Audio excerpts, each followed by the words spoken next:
so they kind of just figured I was goner, you know what I mean? But then when I climbed out, obviously it was a big up yours to baddies and that. So I climbed out the vehicle, I got off the vehicle, and that's when sort of I just got pile drived onto a stretcher. And at this point, I think I wanted to be morphine, but I couldn't get it. You know what I mean? But because it was head wound. Yeah, because you'd gone 20 minutes as well. So you've been, listen guys, you've been shot in the face, and then you've got 20 minutes before you get medical attention, and you're still working through that. And then at the end of the 20 minutes, takes his body armour off, and then gets out of the car, which is crazy. It was an armoured vehicle. The tank had to climb up out of it and down front. So mental. But again, you're acting purely on instinct. You know, if I'd have started thinking about it, I'd have probably had a panic attack. But like I say, and then 17, 18 days in a coma, and I woke up Christmas Eve 2006 in Birmingham. Crikey. So you've been in a coma for how long? It was 17, 18 days. They tried to. My mum and dad had obviously been sat there, and they tried to wake me up twice. But the first time they tried to wake me up, I kicked the end off the bed. Obviously, it was when I was awake, it was quite a stressful situation. So obviously, coming out of the coma wasn't. How did it feel coming out of a coma? Because obviously you've got these injuries, and you've been asleep for a long while. Your muscles aren't working, so you probably you must feel You do, and like I say, there was two sides to that, because I thought I'd been under a lot longer. Because if you think about a dream, you're in a dream, and how long does it? 5 minutes, and a dream can feel like days, can't it? And that's what you do. So I thought I'd been under about 6 months, and I could hear voices and stuff like that. So I had snippets and ideas and stuff that were going on, but obviously it just had no context for me. And then obviously when I came round, it was the first couple of days was just trying to figure out what the hell was going on. I had a massive frame on my face holding my skull together. Obviously because my jaws had been broken, there was sort of plates and stuff holding my jaws, so my teeth were all covered, and I actually thought my teeth had melted. It was until my dad explained, because I couldn't look in a mirror and check, you know what I mean? So my dad explained to me that this, and obviously I'm trying to come to terms with my left eye was totally gone. My right eye at the time only had light perception, so I knew lights were on or off, and it was every day was gradually getting a bit more and a bit more. But it was that thing that I didn't know how much more I was going to get. The prognosis wasn't good. You sit there in that hope that you're going to be the miracle, but you're also sat there thinking, I've lost everything. Everything's gone. That one instant, my career, my job, my future, everything gone. I'm just going to be someone sat in my mum and dad's spare room for the rest of my life, being a burden on them, and that's all I had in my head. And talking about your mum and dad.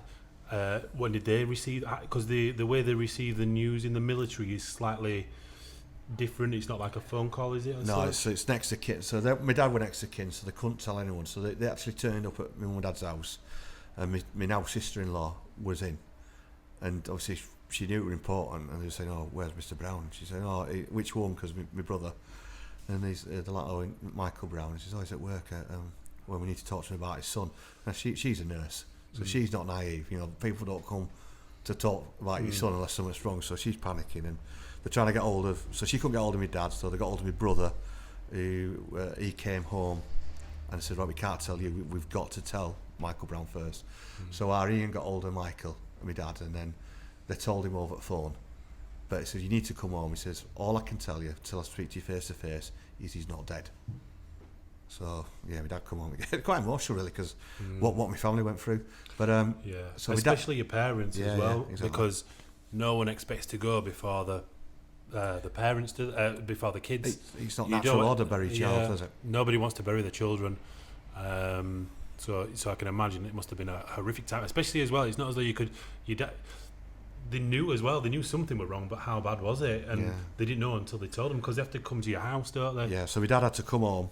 And then obviously they sat down and told him, and right, he says, "Well, I've got to go tell my wife." So they had to go to my mum's work and tell her. And obviously, until they told my dad, my sister, my brother and sister-in-law, well, they didn't know nothing. They're still sat there thinking these two people are going to give some bad news, and we've got no idea what it is yet. And then went to tell my mum, and I came back, and then basically they got a welfare officer from camp who's an old mate of mine. He played rugby with you in the army, and he kind of just went, "Look, we don't know if he's going to Germany or UK yet. We know he's on his way back, but we don't know to where." So they had to pack a bag and the passports in case they were flying out of Germany. or whether they're going down to Birmingham.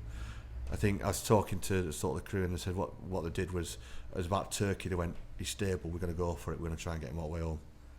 But there was, I'd say, when people were putting me on plane, they didn't expect me to make it. They thought we were a goner.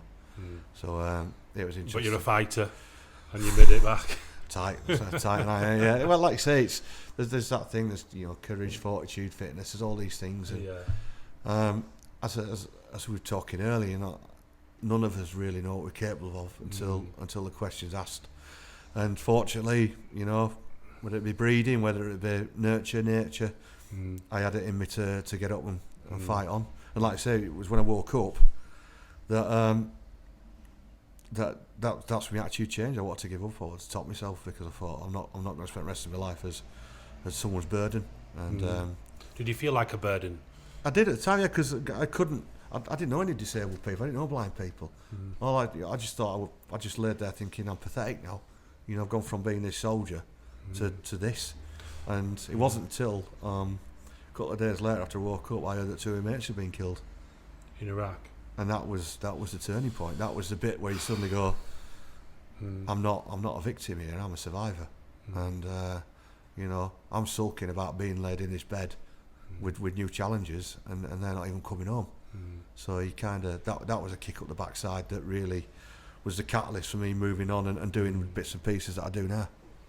And just talk me through the sort of the stages in recovery in terms of sort of what you had to sort of go through over the time. So we've got back to Birmingham, we've gone to the hospital, we've got out. What's happening next for Simon? So it was obviously, I knew my military career was over, so we were looking at how I was going to move out and what I was going to do next. And I was back and forth to the hospital lots in the first 2-3 years. So over 10 years, it was 120 hours of surgery, 25 operations. Right. So some obviously to reconstruct the face, some to work on the eyes. Obviously the left eye was removed, the right eye had a sort of bit of work done to it to try and reduce the sort of scarring and things like that, and then the reconstructive stuff on the face. So there's a lot going on, and I left the military in 3.5 years on rehab.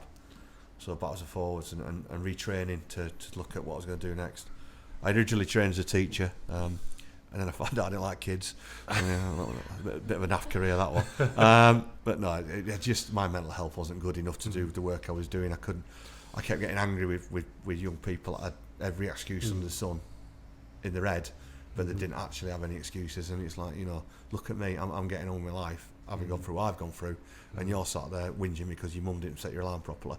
And it didn't work for me at that. So that's when I looked at working for charities and stuff like that.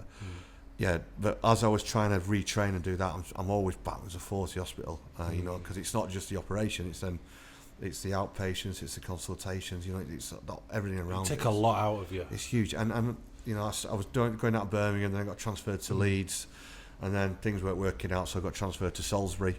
So you think about all that travel as well as going through the surgery and stuff like that. So it was, it was. Can I ask you a personal question? Well, in terms of, because obviously the face is, it's an important part of who you are, really, isn't it, as a person. Was there a first time where you felt did you look in the mirror straight away, or did it take you a while to do that, to come to terms with it? Well, I was never pretty to start with, to be honest. But I want to put a photo of him up when he was younger, because I've seen a photo of him and he's lying. He's lying. But yeah, there is, because obviously in the early stages, for the first sort of 3-4 weeks, there was the metal cage on there, and then different stages of surgery. So the scars that I've got on my forehead here are where they actually took flaps of flesh to graft onto my nose to give me the flesh they needed to try and rebuild my nose. That's why it's hairy as his nostril, because it's actually the top of the forehead. So yeah, mate, I've got a bit better. So I know I'm not going bald because I can feel the hair there. But but it's really strange, I've got facial paralysis. So and with the vision I can't really see properly, but I'm aware of the scarring and things like that. And like you say, a lot of people will look at me and judge. I mean, it's one of the nice things about being in Morley is that everyone knows me.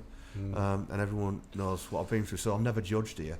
But obviously when I go down to London, you get some funny looks on tube and that, but I've got a Terminator eye, So I put that in when I want to. You know, if someone's annoying me, you glare at them for a bit, and they get really interested in their iPad. So I think in Morley, people just think you're a hero. You go into schools as well. I believe you do, don't you? As well, give talks. I try and sort of work. You know, because the thing is, it's like doing this. You know, people are interested. They want to understand, and if you're not willing to share, they won't. And I think what I really enjoy when you're sort of doing the schools stuff is that kids only ever ask a question because they want an answer, and they might not articulate exactly what they're trying to ask, but they're never trying to trip you up, they're never trying to catch you out, they genuinely want to understand them. And I think there's a really beautiful innocence in the fact that some of the really intelligent questions that they come out with to understand how they put the world right in their head. You see, as well, I always remember, you won't know this, but my son saw you and he went, look, that's that guy, Dad, I know that guy, he came into my school, but didn't make reference to your physical appearance, made reference to who you are. It was almost like an innocence. That's the guy from the army. And I said to him, son, he's probably one of the bravest men you'll ever meet. I said, and if he's doing a talk in your school, I says, listen to him, because you can take away a lot of what he says and what he's done. You can use that in your own personal life, and it's inspiring other people. And if you're doing those talks in schools, which I'd like to do as well, if I can give some back to kids and help them, then for me it's only a good thing. And it's good when you see kids in schools, because like you say, they don't have a hidden agenda when they ask you questions. No. We went to where was it? Victoria. We went to Morley Victoria. Unbelievable, wasn't it? I felt like I was a celebrity there. Wasn't I? You get to sign your business card, things like that. But it's great, and like all I were thinking was, all these kids, they must have these hopes and aspirations of what they want to do when they get older. One of the things I would always say when I was doing it was, don't let anyone tell you can't do something, and if they do, use it so that you show you that you can do it as well. And I really enjoy giving talks in schools. I didn't really give a talk, did I really? I just signed autographs. But like you say, it's just one of the things. I struggled at the beginning because because I don't like the word hero, if I'm honest. It embarrasses me, and I don't feel I fit the niche. But I remember being in a school and a kid turned around. He says, you're a hero to us. So what does that feel like? And well, I'm not really a hero, and this, that, and the other. And he just turned around. He said, well, I think you're wrong. Well, fair enough. Fair enough. But then it's like when he said, and he explained why I was wrong. He said, because heroes are you don't choose to be an hero. People decide. He says, when I'm frightened, scared, and stuff like this, I think about what would the role models, my heroes, what would they do? How would they cope? And I use them to make me feel brave. And I thought. He's really articulate for 10. And then it's like, well, and it's probably changed your way of thinking then as well. Totally reversed the way I thought. Well, it's not my job. I mean, I look at it that all I did, you brush all bells and whistles off. I got hurt doing my job, and and thousands of people get hurt doing the job. But what I really liked was the fact that he saw me as a positive role model. I'm not a footballer. I'm not an actor. I'm not a singer. I'm just somebody that grew up on a council estate in the same town as them, and even going through adversity, I've still picked myself up and got on with life. Like yourself, you started off with an idea, you've done a job, and then you've built and expanded, and it, like I say, it's role models of people who've achieved through effort, not fortune.